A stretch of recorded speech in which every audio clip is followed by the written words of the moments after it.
Shut up and sit down. राष्ट्र और राष्ट्रीयता पर निबंध। राष्ट्र और राष्ट्रीयता पूर्ण रूप से परस्पर संबद्ध अत्यंत सूक्ष्म तत्व एवं विषय है। किसी विशेष भूभाग पर रहने वाले ऐसे लोग राष्ट्र कहलाते हैं जिनके सुख दुख, आशा विश्वास, रीति रिवाज और परंपराएं, उत्सव त्योहार और भाषा आदि सभी कुछ साझा हुआ करता है। उनके धार्मिक विश्वास और सांप्रदायिक मान्यताएं अलग हो सकती है, पर सभ्यता संस्कृति की चेतना बड़ी सूक्ष्मता के साथ परस्पर जुड़ी हुई या फिर एक ही हुआ करती है।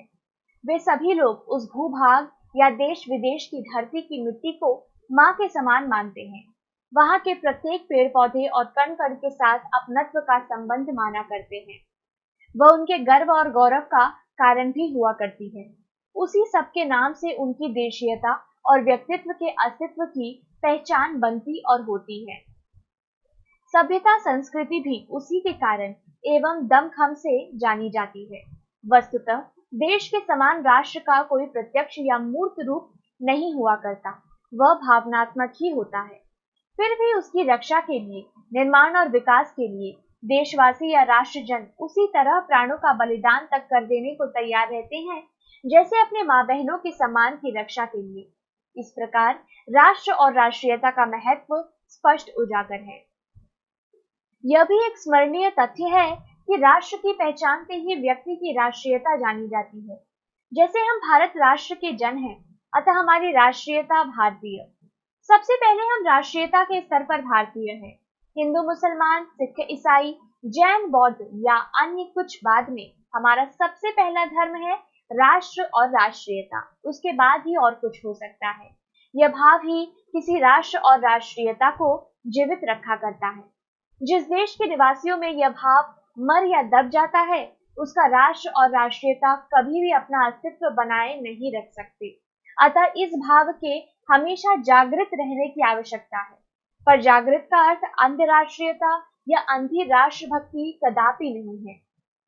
अंध राष्ट्रीयता की भावना कई बार व्यक्ति और व्यक्तियों के मन में दूसरे राष्ट्रों की तुलना में अपनी श्रेष्ठता को थोथी बात जगा दिया करती है। उसे सिद्ध करने या दूसरे पर आरोपित करने के लिए युद्धोन्माद को भड़काया करती है। विश्व में घटित प्राय युद्धों के मूल में यह अंध राष्ट्रीयता की भावना रही है।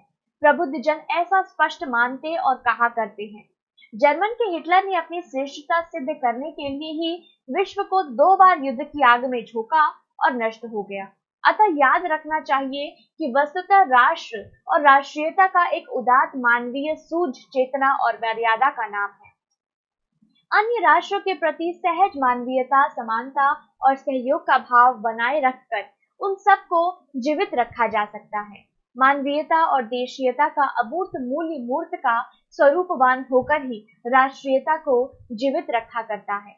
राष्ट्र का वास्तविक आंतरिक स्वरूप तो हमेशा एक ही रहा करता है, पर राष्ट्रीयता बदल भी सकती है। जब कोई व्यक्ति किसी एक राष्ट्र या देश में जन्म लेकर किसी कारणवश हमेशा के लिए किसी दूसरे देश में जाकर बस जाता है, तब नियमानुसार उनकी राष्ट्रीयता बदल जाती है। तब उस व्यक्ति और परिवार का उसी राष्ट्र के प्रति निष्ठावान होना आवश्यक हो जाता है कि जहां वह रह रहा है, जहां धंधा करके अपने तथा परिवार के लिए भी सभी प्रकार के सुख साधन जुटा पा रहा है। कई बार दोहरी राष्ट्रीयता के उदाहरण मिल जाते हैं। जब कोई व्यक्ति अस्थायी तौर पर कुछ वर्षों के लिए किसी अन्य राष्ट्र में रहकर रोजगार या अन्य विशिष्ट कार्य करने की अनुमति पा लेता है, तब जन्म राष्ट्र के उसके अधिकार समाप्त नहीं हो जाते और निवास राष्ट्र में उसे सभी प्रकार की नागरिकता के अधिकार हमेशा के लिए नहीं मिल जाते। निवास काल के अनुरूप ही यह सब बना रहा करता है। इस प्रकार राष्ट्रीयता के मुख्य 2 रूप ही स्वीकारे गए हैं, एक जन्मजात राष्ट्रीयता और दूसरी अधिग्रहित या प्राप्त की गई राष्ट्रीयता, जो अस्थायी स्थायी दोनों प्रकार की हो सकती है। मुख्य बात यह है कि स्थायी, अस्थायी या जन्मजात और राष्ट्रीयता का जो भी रूप हो, उसकी सार्थकता अपने राष्ट्र के प्रति समर्पित रहने में ही है, न कि तन कहीं और मन कहीं बनाए रखने की दुविधापूर्ण स्थिति में। यह स्थिति व्यक्ति और राष्ट्र दोनों के लिए घातक हो सकती है। राष्ट्र और राष्ट्रीयता अपने आप में दोनों ही बड़े पवित्र, गर्व और गौरव वाले भाव है।